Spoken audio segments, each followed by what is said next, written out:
Hello everyone. ICR technician का जो exam date है आ गया है। उसका 3 दिन एग्ज़ाम है, 7 से 10 के बीच में। तो इसमें क्या एक सप्ताह में पढ़ें जिससे कि हमारा क्लियर हो सके। तो एक बार मैं इसके लिए पूरा डिटेल्ड बनाया हूँ, आप एक बार पूरा देख लीजिएगा जिससे कि आपको क्लियर हो जाएगा क्या पढ़ना है, एक सप्ताह में क्या पढ़ना है क्या नहीं पढ़ना है, जिससे कि 75 से 80 नंबर के बीच में हमारा आ सके। तो एक बार मैं इसके बारे में सारे सब्जेक्ट के बारे में एक बार पूरा डिटेल्ड अंदर से आपको सिर्फ वो पढ़ना है, आपको 75 से 80 नंबर आ जाएंगे। तो सबसे पहला हमारा क्या है, जनरल नॉलेज है। ये पूरा 100 नंबर का रहता है, उसका एक पार्ट है जनरल नॉलेज। इसमें 25 क्वेश्चन रहेंगे, 25 नंबर का रहेगा। तो इसमें हमारा पहला हिस्ट्री है। हिस्ट्री में हम लोग सिर्फ मॉडर्न हिस्ट्री पढ़ेंगे और उसमें भी 1857 से 1947 के बीच का पढ़ेंगे।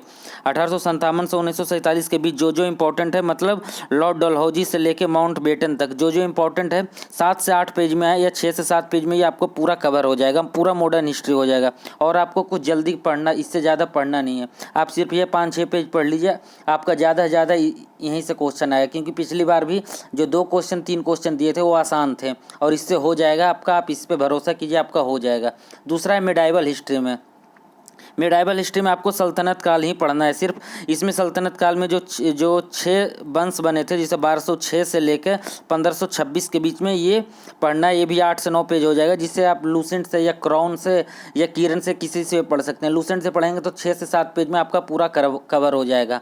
ये आपका पूरा मिडाइवल में सल्तनत काल पढ़ना है, अकबर और शाहजहाँ के बारे में, बस सिर्फ यही पढ़ना है। अकबर और शाहजहाँ का और सल्तनत काल के बारे में मिडाइवल पढ़ना है, पूरा हो जाएगा। मॉडर्न हिस्ट्री में 1857 से 1947 के बीच में पढ़ना है, पूरा हो जाएगा। अब जो हमारा बचा एनिसेंट बचा। एनिसेंट में हमारा इंडस वैली सिविलाइजेशन मतलब सिंधु घाटी सभ्यता पढ़ना है, मौर्य वंश के बारे में पढ़ना है, बौद्ध पढ़ना है, जैन पढ़ना है और मगध पढ़ना है। इसमें भी आप जल्दी से जल्दी इसमें ओवरव्यू देख लीजिएगा, जिससे ज़्यादा पूछा जाता है। जैसे कि बौद्ध से बहुत ज़्यादा क्वेश्चन पूछा जाता है, वो देख लेंगे। फिर सिंधु घाटी सभ्यता में कहाँ पे मिला था घोड़े का जो सब मिला था, जो जो मिले हैं सिंधु घाटी सभ्यता में। अग्नि कुंड मिले, ये जो डांसिंग गर्ल मिले, इसके बारे में पूरा आप एक बार देख लीजिएगा डिटेल्ड। क्योंकि आपको मात्र सिंधु घाटी सभ्यता 2 पेज में हो जाएगा, आपका मौर्य 2 पेज में हो जाएगा, बौद्ध और जैन 1-1 पेज में हो जाएगा। तो आपका 6-7 पेज में मतलब लगभग 20 पेज में आपका पूरा हिस्ट्री हो जाएगा। तो आप इसमें देख लीजिएगा। मॉडर्न हिस्ट्री में 1857 से 1947, मिडाइवल में सल्तनत काल, अकबर और शाहजहाँ, और एनिसेंट में सिंधु घाटी सभ्यता, मौर्य, बौद्ध, जैन और मगध के बारे में। अब हम लोग ज्योग्राफी पे आते हैं, इसका दूसरा सेक्शन है। ज्योग्राफी में हम लोग देख लेंगे इंडियन ज्योग्राफी। सिर्फ हमको इंडियन ज्योग्राफी पढ़ना है, क्योंकि अभी टाइम नहीं है। इंडियन ज्योग्राफी पढ़ के हम लोग ज़्यादा से ज़्यादा नंबर लेके आ सकते हैं। इंडियन ज्योग्राफी पढ़ना है, उसमें भी हम लोग को जो इंपॉर्टेंट है, क्योंकि ये एग्रीकल्चर से बेस्ड एग्जाम है। तो इसमें हम कृषि के बारे में पढ़ लेंगे कि कौन कौन सा कृषि होता है। तो आप इसके लिए लूसेंट देख लेंगे, इसके लिए एक अलग डेडिकेटेड 2-3 पेज का है, वो देख लीजिएगा। सेंसस देख लीजिएगा, क्योंकि ये इंपॉर्टेंट होता है, हर बार क्वेश्चन एक आता है। फिर आप इसका पर्वत देख लीजिएगा, हिमालय है, ट्रांस हिमालय है, हिमाद्री है, शिवालिक है, ये लोग पूरा हम लोग देख लेंगे। अगला है तीसरा, इकोनॉमिक साइंस के बारे में देख लें। इकोनॉमिक साइंस ये पूरा डिटेल वही सिलेबस है, इकोनॉमिक साइंस। तो इकोनॉमिक साइंस में हम लोग 5 ईयर प्लान देख लेंगे, जो 12 5 ईयर प्लान हुआ है। नीति आयोग कब बना था ये भी देख लेंगे। 1 जनवरी 2015 को बना था। इसका फुल फॉर्म क्या है, national institution for transforming India. इसे 15 अगस्त 2014 को प्रधानमंत्री नरेंद्र मोदी ने इसके बारे में बोला था और 1 जनवरी 2015 को ये बना है। तो हम लोग जो 12 5 ईयर प्लान है वो देख लेंगे। मौद्रिक नीति देख लेंगे, मॉनिटरी पॉलिसी, क्योंकि मॉनिटरी पॉलिसी कब बैठता है ये लोग पूरा देख लेंगे। इसका हेड आरबीआई चेयरमैन होता है। अभी आरबीआई चेयरमैन कौन है, शशिकांत दास हैं। पहली बार आरबीआई का चेयरमैन कौन थे और ये कब बना था, ये बना था 1 अप्रैल 1935 को बना था। आरबीआई एक्ट 1934 के एक्ट के कारण बना था। इसके पहले कौन थे, पहले इंडियन गवर्नर कौन थे, सीआर देशमुख थे। तो ये पूरा हम लोग देख लेंगे। फिर बैंकिंग देख लेंगे, कौन कौन से अभी नए बैंकों का मर्जर हुआ है, जो 2019 में मर्ज हो, सारे बैंकिंग के बारे में देख लेंगे। फिर हम लोग बजट, इस बार जो बजट से 1 से 2 क्वेश्चन रहेगा, क्योंकि हमारे पास ज़्यादा इसमें कवर करने के लिए बहुत है। तो हम लोग इसमें जल्दी से जल्दी जिससे हमारा क्वेश्चन हो सकता है वो देख लेंगे। तो 5 ईयर प्लान है जो हो जाएगा 2 से 3 पेज में। मौद्रिक नीति है, इसमें सिर्फ आप गूगल पे टाइप करके देख लीजिएगा मॉनेटरी पॉलिसी क्या है, इसमें कितने मेंबर हैं, ये हो जाएगा 6 मेंबर है। फिर बैंकिंग और बजट देख लीजिएगा। बजट आप कोई भी किसी भी बुक से या स्पीडी का करंट अफेयर्स किसी से देख सकते हैं, आपका 1 पेज में पूरा हो जाएगा। अगला हमारा government policies and scientific research.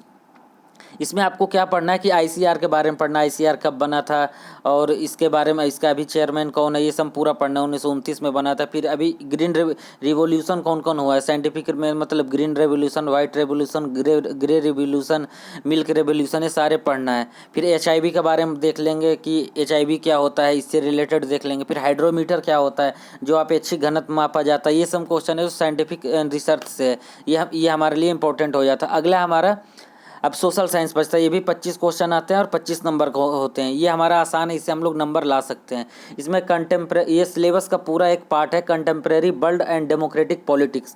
तो इसमें जो पहले हमारा, इसमें ये सिर्फ क्लास 10th से पूछा जाएगा। तो फेडरलिज्म के बारे में, फेडरलिज्म क्या होता है, तो इसमें क्या होता है कि सेंटर और स्टेट के बारे में जो पावर डिवाइड हो, वही फेडरलिज्म के अंतर्गत आता है। डेमोक्रेसी क्या है, तो डेमोक्रेसी के बारे में देख लेंगे कहाँ कहाँ डेमोक्रेसी है।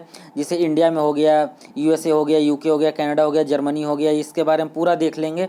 पॉलिटिकल पार्टी अभी कितने नेशनल पार्टी हैं, 7 नेशनल पार्टी, एक नया भी बना है, 8 हो गया, 8 नेशनल पार्टी हो गया है। फिर डेमोक्रेसी में ये सब 10th का है सोशल साइंस, उससे पूछा गया क्वेश्चन, यही पूरा सिलेबस में है आपका। तो इसमें फेडरलिज्म के बारे में देख लेंगे। इसमें तो स्टेट और सेंटर के पावर का जो डिवाइड हुआ है, इसमें से क्या है कि जो सेंटर में कितने लिस्ट हैं, स्टेट में कितने लिस्ट हैं, कंकरेंट में कितने लिस्ट है, ये एक बार हम लोग देख लेंगे। अगला आउटकम ऑफ डेमोक्रेसी, मतलब डेमोक्रेसी से क्या फ़ायदा हुआ, ये तो हम लोग नहीं बता सकते कि ये पूछा नहीं जा सकता क्योंकि आंसर राइटिंग में हो जाता। लेकिन इसमें ये पूछा जा सकता है कि कब यहाँ पे वो इमरजेंसी लगा था, इमरजेंसी प्रोविज़न क्या है, ये इंपॉर्टेंट हो जाता है। फिर अगला हमारा understanding economic development and disaster management. तो ये जो इकोनॉमिक हमारे यहाँ डेवलपमेंट हुआ है पिछले 70 सालों में, 70 से 75 सालों में, वो देख लेंगे।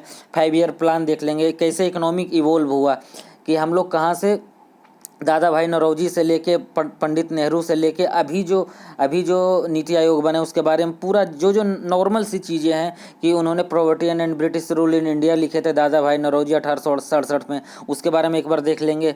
फिर क्या है कि अभी 12 जो 5 ईयर प्लान थे उसके बारे में डिटेल्ड एक बार देख लेंगे कि नॉर्मल MCQ टाइप का।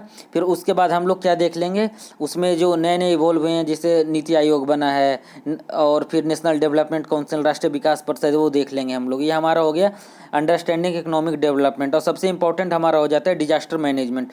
डिजास्टर मैनेजमेंट में हम लोग, इसमें ये है, इससे 4 से 5 क्वेश्चन आएंगे, जिसमें NDRF क्या होता है, नेशनल डिजास्टर रिस्पांस फोर्स, तो मतलब ये कब बना था, 2006 में बना था, किस एक्ट से बना था। फिर NDA में क्या है, नेशनल डिजास्टर मैनेजमेंट अथॉरिटी, ये क्या है, ये देख लेंगे, 2005 में बना था।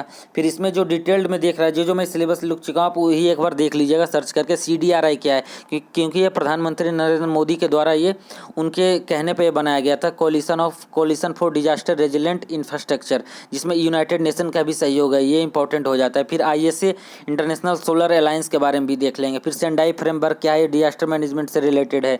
फिर हमारा SDG गोल क्या है, सस्टेनेबल डेवलपमेंट गोल, जो 2015 से 30 के बीच में है। फिर MDG क्या है, मिलेनियल डेवलपमेंट गोल, जो 2000 से 2015 के बीच में है। ये गोल क्या क्या है, ये देख लेंगे। फिर योकोहामा स्ट्रेटजी क्या है, 1994 में आया था।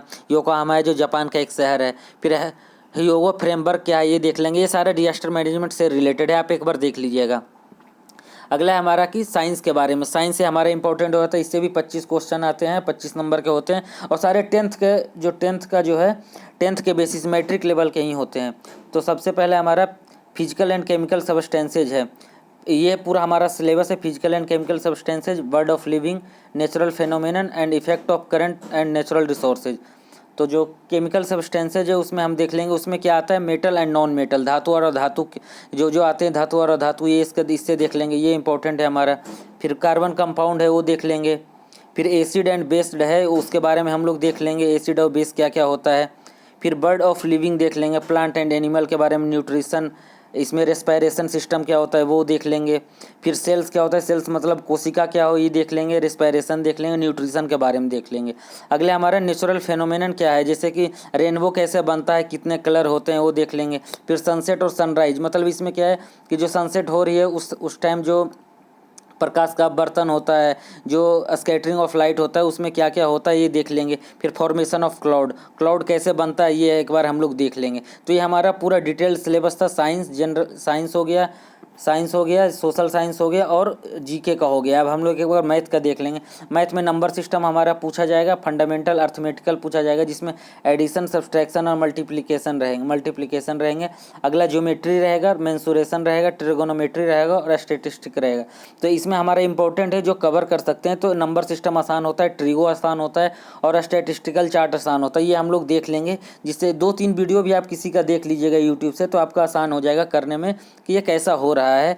क्योंकि ये इसमें हमारा ज़्यादा टाइम नहीं बचा, 6 से 7 दिन बचा, उसी में हम लोग को पूरा करना है। तो ये हमारा डिटेल्ड सिलेबस था ICR टेक्नीशियन के लिए। तो आप एक बार पूरा देख लीजिएगा और स्क्रीनशॉट ले सकते हैं, इससे कि आपको ज़्यादा मदद मिलेगी। Thank you everyone.